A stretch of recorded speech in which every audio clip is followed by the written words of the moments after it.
Tuesday, December 8th, and this is Geeknights. Tonight we talk about our freshman year in college. Let's do this. So today was another awesomely boring day. God, it was just like yesterday where I had nothing to do at work, only I didn't go to the comic book store after work, and I was just... God. Yeah, I stayed at work late to diagnose a silly problem with a Switch that I probably shouldn't have had to stay late to diagnose. Wow. It was awesome. I was sitting there doing nothing, and I really don't want to go tomorrow because I'm not going to do anything tomorrow. Oh, we might not have to go do anything tomorrow. It looks like it's going to snow a lot. If it snows enough, I'm just going to be like, fuck it, and I'll stay home and I'll do something cool. Maybe I'll just call in sick. I need a day off. I'm actually really dragging from not sleeping enough the last 2 weeks. Oh, man. I can't sleep on the trains so easily because I have a thing where I need to lay down. That's kind of weird. But I was so tired that on the way home on the train, I was playing Mario and Luigi, and like my eyes, I couldn't hold them open while I was playing a DS game. Like, why don't you get one of those like neck pillows that goes around your neck? Because they look silly. They work? Yeah, I might get one actually. I just have to find one that I think is good. So, NeoPets is Scientology. Didn't see that coming. Yeah. I was sitting at work today, and Scott sent me a link to this article, and it's about NeoPets. And he's like, NeoPets are Scientology. So I start reading the article, and it just talks about NeoPets. And then on the second page, there's just one sentence. And the sentence pretty much says, the CEO of NeoPets, Doug Doring, is a super Scientologist, and he runs the company on the principles of Scientology. Yeah, I mean, there's a lot of people who are just, they're a Scientologist. Like, I think the voice of Bart Simpson is a Scientologist, right? Isaac Hayes, supposedly. Yeah, Isaac Hayes is a Scientologist. But, while that makes you an idiot, it doesn't necessarily mean the work you do is bad. So it doesn't really reflect on NeoPets. But this guy runs the company with the teachings of L. Ron Hubbard. Quote here, Hubbard's companies follow a system of departmental organization called the Org Board, which he claimed was a refinement of one used by an old galactic civilization that lasted 80 trillion years. Imagine if you were the CEO of a company and you said, I think we should reorganize the company this way because aliens from an ancient time did it this way. Yeah. Oh, right. What's even more interesting is that the primary aspect of this org method of running a company involves having a corrections division that disciplines other divisions of the company. And it says no more than that. Some companies kind of need that. But at the same time, yeah. So, this may sound silly or like we're making it up, but no, Scientology really is there, hardcore behind the scenes at NeoPets. Yep, there was another guy who worked at NeoPets as like an artist for a short time. He got the fuck out of there. Yeah, he was smart, and he didn't Scientology, but he pointed out that, there's, that the Scientology doesn't get into the NeoPets. So if you're using NeoPets, I would encourage you to stop because you're supporting the Scientologists. But at the same time, NeoPets isn't going to turn you into a Scientologist anytime soon. Yeah. Which is at least, okay, that's good they didn't do that. Because if NeoPets was a Scientology recruitment tool, well, we just have a freaking cow. But yeah, not like a Narcanon. Yeah. But basically he worked there and he noticed that everyone above a certain level of management basically had to join Scientology and be hardcore. And I'm sure most of you know our opinions on Scientology. And it's not an opinion. Well, no, I'm talking about our specific opinions on Scientology. But there's also some facts, and I'm sure you guys know most of them, but just very quickly, Scientologists believe in an alien named Xenu who dropped atomic bombs on Earth billions of years ago. Yeah, and they think these little magic guys who stick to you and you have to get them off. Called body thetans. And you have to get them off of you. Yeah, they're like all inside you. Imagine if some guy wrote a pulp sci-fi story and you believed it was the history of the world. That's what Scientology is. Yeah, pretty much. That's not even like a joke. We're just dead serious. This is really a cult that believes that, and if you join them, they take all your money. Pretty much. They take it all bit by bit, not all at once. Yep. That's all there is to it. Though apparently you get superpowers if you become a Scientologist and go all the way. Or you believe you have superpowers. Yeah. Tom Cruise, yeah. Yeah, I don't see you saving people's lives, Superman. All right? So, shove it. Actually, the weirdest thing is it seems like a lot of people have pointed out that a lot of Scientologists, despite all their magic powers and disdaining, things that can harm the body, a lot of them are smokers. Really? There's just apparently there's clouds and clouds of them standing outside the Scientology building in New York City smoking every day. Just a little tidbit I picked up. Oh, they have a building? Yeah, they have a building. Dude, we should go and, We can't get in. we could do stuff in front of it. What, just stand there? We can make a wall of non-culties.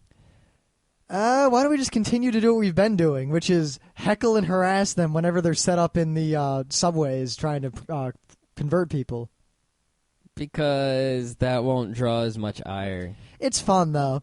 It is fun. I mean, every time we pass these guys in the subway, we just stop and walk over and start telling people, this is a cult, right? These guys are just trying to get you to join their crazy cult that believes in aliens. Because that's what they are trying to do.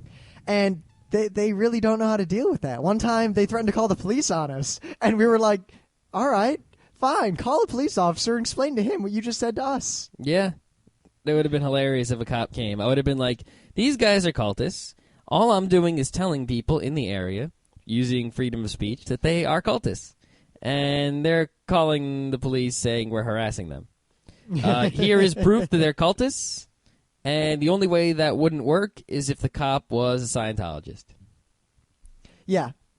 That would have not worked. Oh, and they like to sue people, so maybe we'll get sued after this, but that's awesome. Fine. I would love to get sued by Scientology. Yeah, way to give me some publicity and touch. That would rock. All right. So remember that story we did not long ago about the guy who tried to buy a camera and the company was evil and they tried to screw him? Yep. Well, someone else told that guy a story about a similar experience at another place that's also in Brooklyn named Wawa Digital. And basically he had the same story. He wanted to buy a camera. He bought it on, it was a good price. He called up. They tried to sell him all these accessories. He says, and they say, and he says, fine, I want to cancel I'm canceling my order. The guy's like, are you really going to do that and pay the restocking fee? He's like, I'm not paying any restocking fee because there wasn't any order. And this guy got really pissed off. I guess they have big commissions, or I don't know why these salesmen keep getting pissed off that their scam business model doesn't work on smart people. But he got really pissed off, and he left the guy a voicemail saying he was going to break his neck. Yeah, and fortunately, we have the actual voicemail here. Yep. So let's roll that sucker. 862777192. Received at 3:22 p.m. You better not pick up, bitch. I'm gonna come down there and break your goddamn neck. You hear me, right? Kid, you better hear me, bitch. Do you hear me, bitch? Yes, you better believe it. You're in a big trouble, my friend. To erase, press.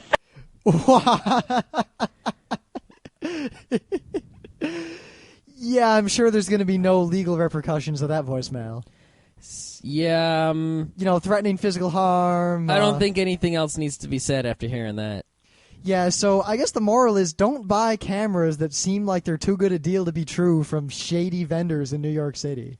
Yeah, basically don't buy a camera from any small place in New York City. Buy your cameras from, I don't know, the company that makes them, or a real store. Or even Best Buy. I mean, Best Buy is evil in a lot of ways, but they don't directly steal from you. Yep. They kind of indirectly steal, which is, I guess, better. I guess. All right. So also, the MPAA... Oh, this story. Okay, yeah. So the someone made a movie called This Film Is Not Yet Rated. It's about the MPAA and how they rate films. And it's about the impact of the film rating system on American culture. And it paints the MPAA in a really bad light. Of course, because, that's the truth. So any movie about the truth is going to make the MPAA look bad. So what did the MPAA rate it? The MPAA gave a movie about movie ratings a rating of NC-17. Huh. Now, there is, of course, the conspiracy theory that says, oh, they did that to keep it out of theaters and to keep it out of Blockbuster so no one will see it and blah, blah, blah, blah, blah. That's a good conspiracy. It made it through my tinfoil hat. It's probably partially true, if not mostly true. But also, the movie's got some graphical sexual content in it. So, yeah. But apparently, they point out a lot of interesting things. Like, it seems that the MPAA is much harsher on rating homosexual sexuality than it is on heterosexual sexuality. Oh, really? So it seems like a movie where a man kisses a man is much more likely to get a hard rating than a movie where a man kisses a woman. Yeah, fancy that. Oh, maybe these See, I don't know how many of you know how these ratings are come about, but basically the MPAA appoints a bunch of people to do it, and they're anonymous. And they watch the movie, and they assign a rating based on what the average American family would think. Oh, great. At least that's their directive. But it's anonymous, and there are really no repercussions, and they can do things however they want. Supposedly it's anonymous to keep them from being bribed, but I don't know. Yeah, I think they get bribed a little bit. I don't really know what to say. The MPAA is bad. They're Very bad bad on every front, and I rather dislike them. Be interesting to see, like, if we could get a whole pile of movies from, like, different studios, independent and, you know, such, and compare, like, movies with similar content versus the rating they got and the years, you know, and see how things changed over time. We could, you know. Actually, it's gotten a lot more lenient over time. Yeah, that's good. Except with regards to homosexuality. Boys kissing. Well, I can tell you one thing. In Japan, they don't give two craps. Yeah, in a lot of ways, they seem a lot smarter than a lot of people here. And in other ways, a lot more nutty. Yeah, that's fine, though. Yeah. Things of the day. We don't have music yet. Lazy bums. Yeah. Just haven't gotten around to it. All right, so my thing of the day. Bum. Well, you may recall Rim, who had a great story that he seems to go crazy about and keeps referring to often, is that most women never had the big O. Well, most American women. American women. So someone made a piece of software called Lapis. It's a little rabbit. Lapis. And it doesn't actually run on the Nintendo DS. It runs on the computer. But it, you know, has a little picture of a Nintendo DS because it has the same features of, you know, touch screen and microphone and all that. And it's kind of like Nintendogs, except you have this cute little blue rabbit. And you play with this cute little blue rabbit in various ways, rubbing him with the stylus and blowing on the microphone and scratching and tickling and all that good stuff. And the little rabbit is supposedly stimulated in the same way that a clitoris is. So if you want to learn how to stimulate women, you just stimulate the bunny until it flies around and... Yeah, that's apparently the analogy to orgasm in the game. The bunny starts flying. Yep, and then you've got it, supposedly. Fantastic. So if you think your woman is faking the big O, you can play the Lapis. If you're a woman and you don't know if you've ever had one, you can practice on the Lapis and then go and do it to yourself later. I'd like to hear someone who, like, you know, tried it and determined if it was accurate or something. That would be cool. Huh? We'll see. Yeah. I think I might just play this game just to have fun with the game. yeah, just to have fun. And then look at some prawn. Oh, prawn. Prawn. Yeah, my thing of the day is not nearly so cool, but I found it very cool until I heard about this thing. But apparently recently, very recently, there was a semi-major archaeological discovery in, of all places, Battery Park in New York City. For those of you who don't live out here, Battery Park is the park at the bottom of Manhattan where, you know, Statue of Liberty and all that stuff is. They were digging in Battery Park? Oh yeah, those subway lines go under there. Oh, all right. And they're extending a subway line. They're doing some subway work, and they discovered buried along the shore a gun emplacement from before the Revolutionary War. A gun emplacement? A gun emplacement. Wow. It was just buried. Does it have guns in it still? It has gun paraphernalia in it and like the foundations for the gun. That's pretty cool. Yeah, and they were absolutely amazed that it sat there undisturbed for so many freaking years. Well, it's made of rock, and it's underground where no one's touching it. Yeah, so the subway workers and the city and MTA have actually agreed to work around it and leave it there so that people can come in and study it. That's a good idea. Yeah, that's all there is to that.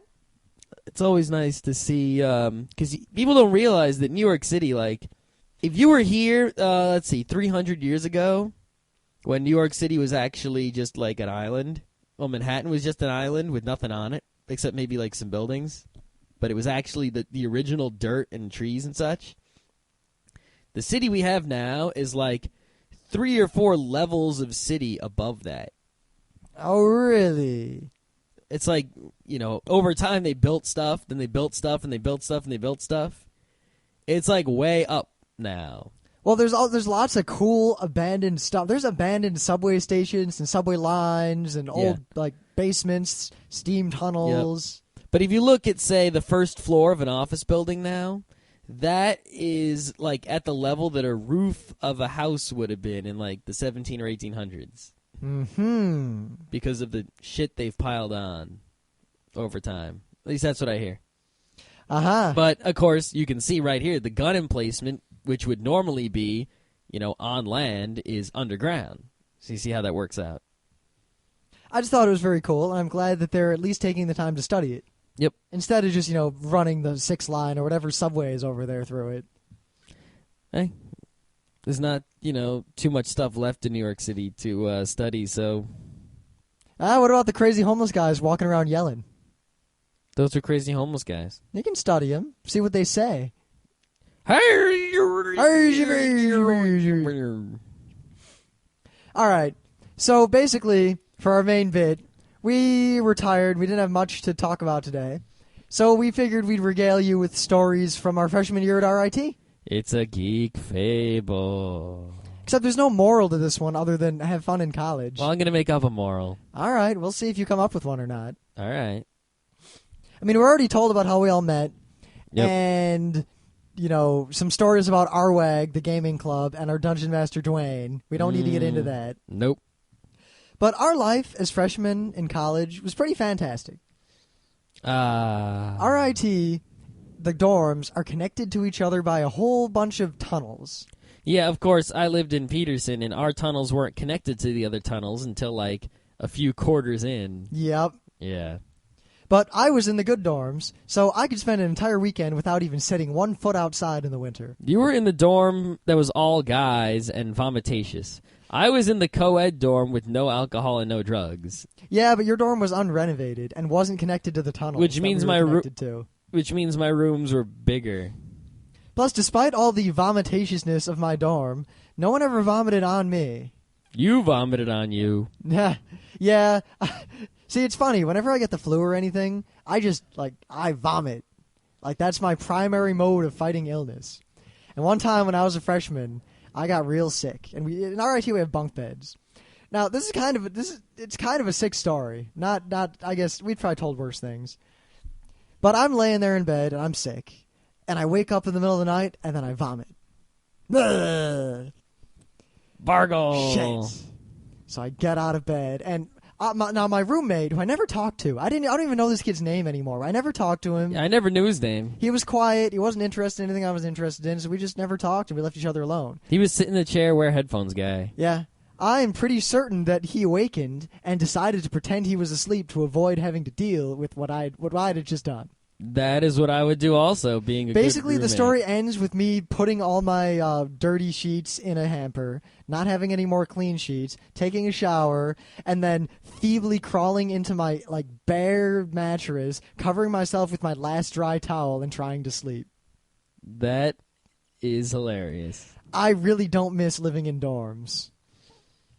Now, if I get sick, I have my own bedroom. I have my own bathroom, and I can just call in sick to work.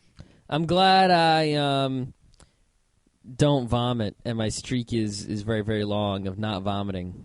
I'll get some Ipecac and fix that. But I do diarrhea. If I got a problem in the stomach, diarrhea. As I am well aware. Yep. But See, I'd I'm rather a hair diarrhea trigger than vomiter. vomit. I'm a hair trigger vomiter, but only when I'm sick. See, the diarrhea doesn't really bother me. What bothers me is like the pain in the stomach. If I don't have like a bunch of gas like swelling up and hurting, then it's all good with diarrhea. So anyway, Well, to get off of this yeah. tangent that you probably don't want to hear much about, bowels. living in the dorms I'd was like to freaking buy a bowel. fantastic. Aside from that. Yep. Basically because, well, you've got nothing to do. You don't have to go outside. We're a whole bunch of geeks. We basically would spend entire weekends in Peterson, not which going was the dorm anywhere. he was in. Yep. Because this dorm had a lounge, and this was the most fantastic lounge ever, at least in terms of RIT. Because Well, in RIT now, most of the lounges are freaking dorms. yeah, we'll get into that another time. But this lounge had this hump, like this thing in it, and it was covered in the carpet. And basically, that was the Dungeon Master throne. Whenever we played D&D, Alex, our Dungeon Master, would sit up there. It was perfect. Yeah, you really had to have been there. Mm. A lot of weekends, we would just sit there and watch an entire anime, like Escaflowne or Cowboy Bebop, just all in one go. We actually met a lot of our friends that way. We were watching. We had our friend Laura, who actually she writes for Gamers with Jobs now. But we met her because we were watching Tenku no Escaflowne in marathon form, and she walked by with some friends and saw it and decided to sit there with us and watch the rest of it for the rest of the entire weekend. See, now, if I turned on a marathon of, I don't know, Trigun, no one walks by here. No one would stop by our house and decide to be our friend. Yeah. Yeah. They wouldn't see us crying because we all cried when we watched Trigun. Yep. We were all standing in Scott's room, actually, in the unrenovated Peterson dorm. All of us were standing around like 8 people, and we're watching a certain episode where a certain person has something bad happen to them, as I avoid a spoiler. And we're all crying and trying to hide the fact that we're crying from everyone else. That was a weird time when we were watching that because it wasn't in my dorm room. Yeah. And like I was sitting there and people were sitting on the floor and then people started showing up randomly. And everyone was just standing there kind of crying. Yeah, it was real weird. I think my roommate was actually in the room. I remember him giving us a look of like, what the fuck? Yeah, he was a soccer guy. So that's all I remember about him is he was a soccer guy. He liked to play soccer. And I think he transferred out because he didn't get on the RIT soccer team. Oh, see, it's weird. It seems like a lot of people who went to school, they immediately, at RIT at least, they immediately become friends with their roommate, and then they become friends with whatever like frat they join or whatever. We were, other than one special exception, didn't even really know the names of our roommates, and we just found friends and hung out with them. Yep. I mean, I remember, like, you know, I saw you guys at RWAG, you know, we talked there, but then I guess we all went to Anime Club a few times without seeing each other or noticing. Yeah. But, like, I remember once I saw you in Gracie's, and it just came up, and I was like, oh, those are those guys. And I remember thinking, hey, it's that guy who was Super Jew. Yeah, and I went up and I said, hey. And I was like, hey. And then I walked away because I didn't have anything to say because they were just some guys. Yeah. And that was, you know. It's weird to think. I mean, our whole group, the front row crew, and there's a lot of us. We're like family. And it's amazing to think that it wasn't that long ago that we didn't even know each other. Yep. Everyone in the group was just that guy we met. Like Greg, who we used to be really good friends with, was just that cool fuzzy-haired guy who like came around every now and then. Yeah, he didn't, I didn't even know he lived in the same floor as me until a while. Just, I would recognize, you know, his face. And there's a lot of people I don't know their name, but, like, I see them and I go, I know you because I see your face and I recognize it. And then, you know. And Greg was one of those guys for, like, weeks and weeks and weeks. Yeah. I remember we talked a lot about Counter-Strike and funny otaku military stuff. I remember Katsu is a kendo guy. He's another member of the crew. I actually met Katsu before I met anyone else. Wow. Like, I went into RWAG, and I was carrying my Battletech box, and Katsu was standing there with his funny umbrella. And we said something about Battletech. And then Dwayne, which you already discussed. Dwayne. And then I saw you other fools. But, yeah, I saw Katsu before I saw anybody. Yeah. Okay. Kind of weird. I remember one of the first people I actually met that I was doing anything with, I was helping Duck Boy. We won't get into why he's called Duck Boy. Quack, quack. If he's listening, he probably doesn't even know that we called him Duck Boy. Oh, I am the duck from the land of France. I don't know. Actually, I really don't know why we called him Duck Boy. You will cook me in the French manner. Why did we call him Duck Boy? And you will win the Iron Chef. I think someone else said he looked like a duck or something. I don't know. I don't know. But I was helping him make a 3rd edition Dungeons & Dragons character. He was a winner. Yeah, winner was him. As in loser. So many. We had infinite free time. None of us had jobs. I held a job for about 2 weeks and then I quit. I worked at Crossroads freshman year. Yeah, I remember that. It wasn't a bad gig. I remember when Crossroads opened, it was this cafe that they decided to make on the other side of campus that we rarely ventured to.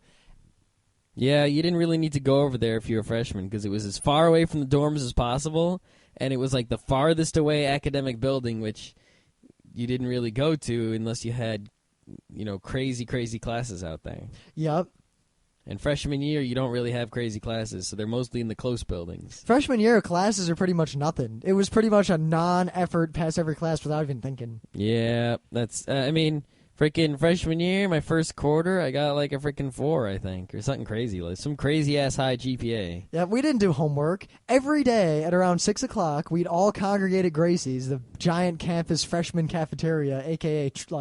pig trough. Yep. And we started out, like, I remember going to Gracie's in the early days. I'd be alone, and I didn't know there was takeout, so I'd sit there alone. Yeah. And then it was like 2 people, and then like 4 people. Eventually, we'd take up like an entire long table full of people. And then an entire long table and a half. Yep. And then when we found out that people sucked, we kicked them out of the table, and we were back down to like, a half a table. God, a there was one more. guy, I remember, he was really big into hentai. And yeah. we're not so much fans of hentai. No, we're definitely the anti-hentai fan. Now, I don't mind if you like hentai, but I don't want you to tell me about it graphically, constantly. Yeah. Especially if I didn't bring it up. And I mean, like, don't get your hentai on me. Yeah, just keep it to yourself. Get it on people who want to get it on them. I mean, like, I don't even mind being friends with someone who's, like, wacky religious or anything. Wacky waving inflatable arm flailing tube man. Just don't get your religion on me. But if this you guy, keep it to yourself. No luckily, one's gonna pester you. Luckily, hentai guy was real distinctive, real ugly. God, it's just painful. Even today, I think he's actually lost weight. But you see him at conventions now and then. I'll point him out to you if you ever find me. But you just look at them and you go, "Damn, that's an ugly guy." Oh, I don't want to look at him anymore. But I remember God. our huge group would congregate in Gracie's, and we'd be looking around to try to spot him and try to head it off and sit where he wouldn't see us. Which is hard to do when you're a group of like 11 people. It worked a couple times. Yeah. And we were often able to escape him. Like, he'd show up and we'd leave. And he couldn't leave because he had a plate full of food. Yep. Plus, we had a nice filter of only one of us had a car. So if we wanted to go anywhere, or if we wanted to somewhere, drop a bunch of people, we'd just say, "Oh, we're driving somewhere," and we'd pick the people we wanted to keep, get in the car, drive a bit, come around back. Yep. We didn't ever actually do that, but we'd like go to a diner with the people we wanted to keep, and then we'd come back and then return. Actually, a couple of times, though Ken's car was great for that, but a couple of times we would honestly just say like, all right, we're all going to bed, let's go home, and we'd all like go our separate ways and then reconvene an hour later somewhere else. I think we only did that a few times. Yeah, but those were critical times. Yep. Usually what would happen is we would be somewhere like Anime Club or Gracie's or something, and then we'd walk back to the dorms, and then we'd stop outside the dorm and talk for like an hour. Yep. It was kind of crazy. Yeah, I still think back to that. I mean, it'd be freezing cold. We'd be standing outside. It wasn't freezing cold yet. Yeah, but even when it was cold, we still did it. We'd stand in like a lobby. No, lobbies, yeah. Yep. But there's the thing. We called it the thing. It was basically this big concrete thing that you could sit on or stand on. I guess it was a sculpture. Imagine if it's like a pyramid, but it's got, the whole thing is a stair, but the stairs are like 2 feet high. I don't know if that's a very good description or not. I don't think it really matters. Okay. It looks like a Devo hat. Yeah, it does. It's a Devo hat. A giant concrete Devo hat. And it was weird. It got to the point where we became those guys. The guys who were always hanging out at, like, this place. Yep, we were the cool guys. We're those cool guys. We're always just standing there, and people would walk by like, I want to stand on the thing, but I can't. Those guys are always there. We're too cool for you. If other people were there, we'd walk over, and we'd just kind of muscle our way in, with our geekly muscles. No, we didn't.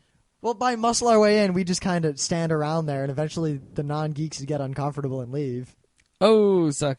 Or they'd be geeks, and it'd be awesome. Yep, that's how you add people. It helped that RIT is a real geeky school. If you're a nerd or a geek and you're looking for a school, even though RIT has its problems just like every other school, there's no place geekier you can go. Goddamn, you'll be freaking happy there, let me tell you. One of our favorite pastimes was we'd wander around looking for places to continue to hang out. So we'd be hanging out somewhere, and then we'd get restless, but we didn't have anything to do. We had no money. Yep. So we'd start wandering around campus until we found, like, another room to hang out in. Oh, the tunnels were full of rooms. Yeah, the tunnels had a lot of old, abandoned infrastructure. Like, there used to be a dance club down there that they shut down. Then there was just a big empty room that was There locked. used to be an arcade that wasn't there anymore, but you could still see the painting on the wall that said, arcade here. Yep. And there were still, like, pieces of paper, like, arcade hours. But there was no arcade. It was just a Yeah, we room looked that was for torn it. apart. We busted into conference rooms just to play BattleTech. Oh, BattleTech. You've eaten so many hours. I wish to play you again. Oh, BattleTech is fantastic. Oh, my God. If you haven't played BattleTech, we should do a podcast on BattleTech.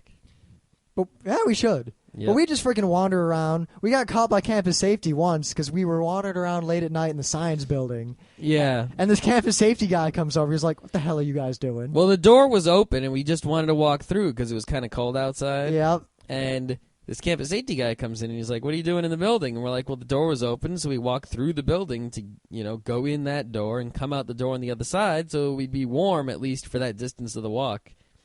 And he's like, the building's closed. You can't be in here. And we're like, oh, but the door was open. Yeah.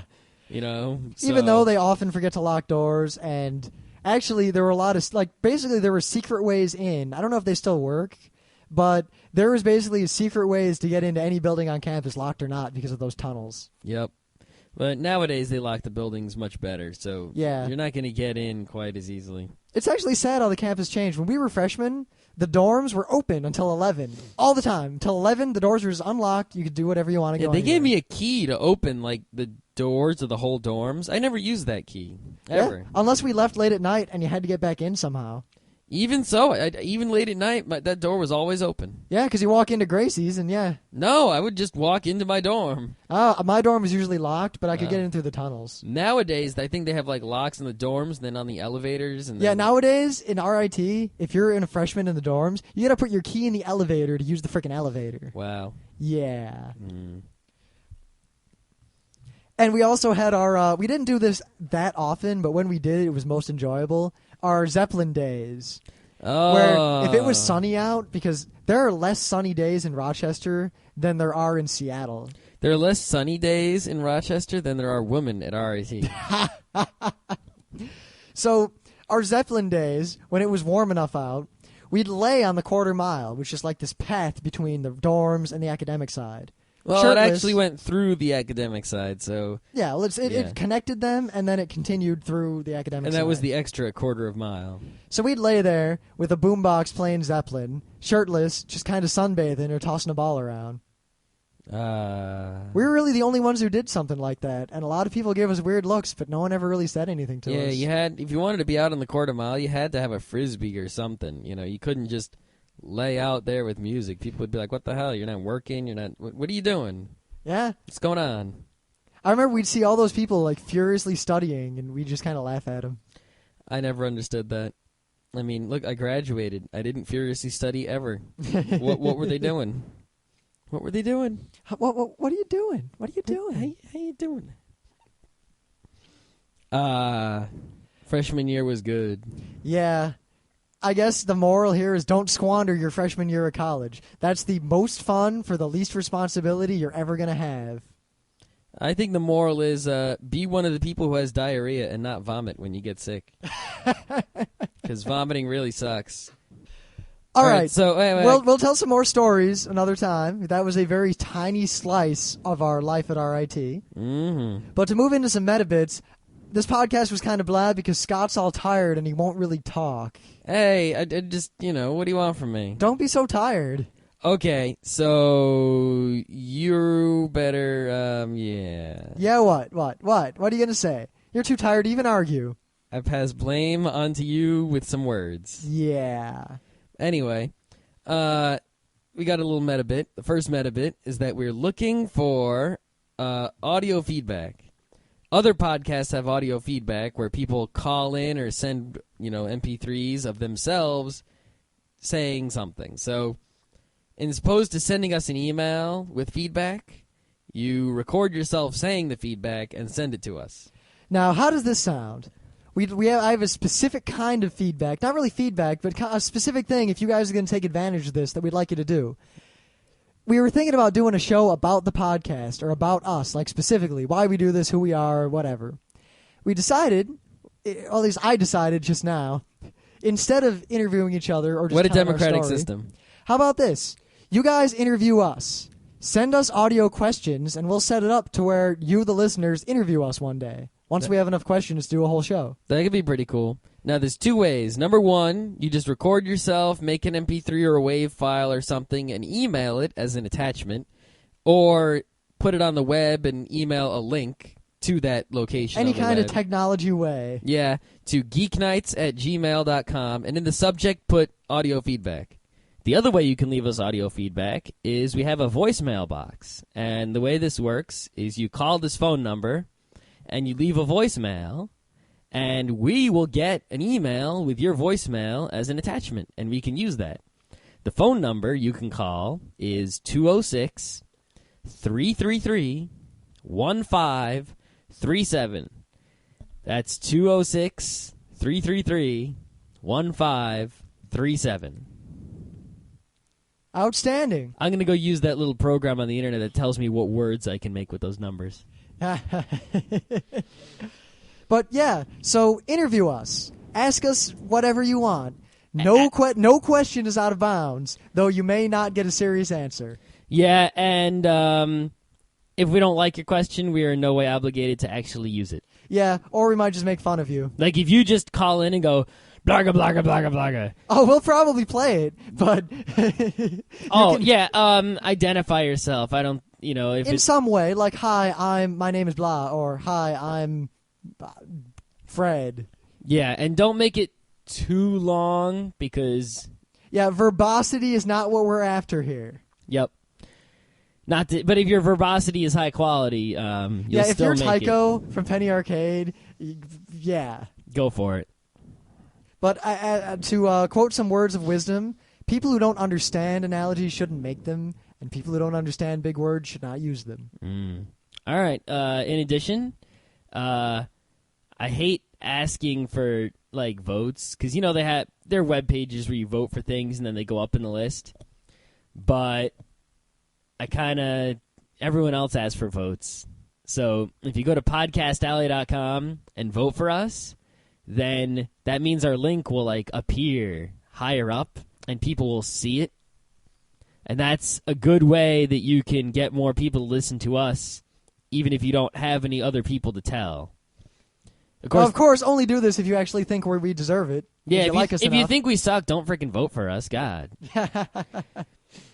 Of course, an even better way is to just tell your friends. Yeah. Or spread the word on other forums. Actually, I'm very happy. Listenership has been rising steadily from the moment we started at a very steady and predictable rate, which is kind of scary and kind of cool at the same time. Yep.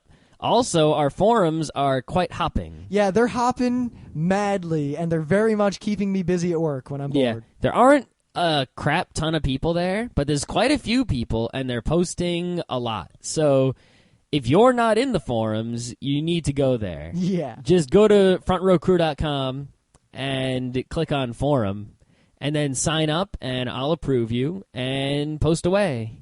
Oh, and also one more bit we're looking for. I need some tips on how to make Scott fucking be awake during the podcast. Yeah, if you can find out a way to, Or just give me a way to drug him with caffeine, because he refuses to take any form of caffeine into his body, even though that would solve all of his problems. Not going to drink caffeine. Why not? Or eat it. Caffeine's fine. Not a chance. There have been 2 studies recently that show caffeine is good for you. And there have been many studies before that show it's bad. It's only bad if you use it in lieu of sleep. Nah, you know what's good? No chemicals. All right. Even though you eat Enemans. Hey, what? Those donuts you buy in a box. What's wrong with the donut? You realize they're just edible oils full of preservatives and chemicals. It's an edible oil. Edible being the key word. I don't there. want to go to Toronto. I don't want to go. Yeah, well, you're going to go, whether you like it or not. All right, we've rambled into randomness at this point. So with that...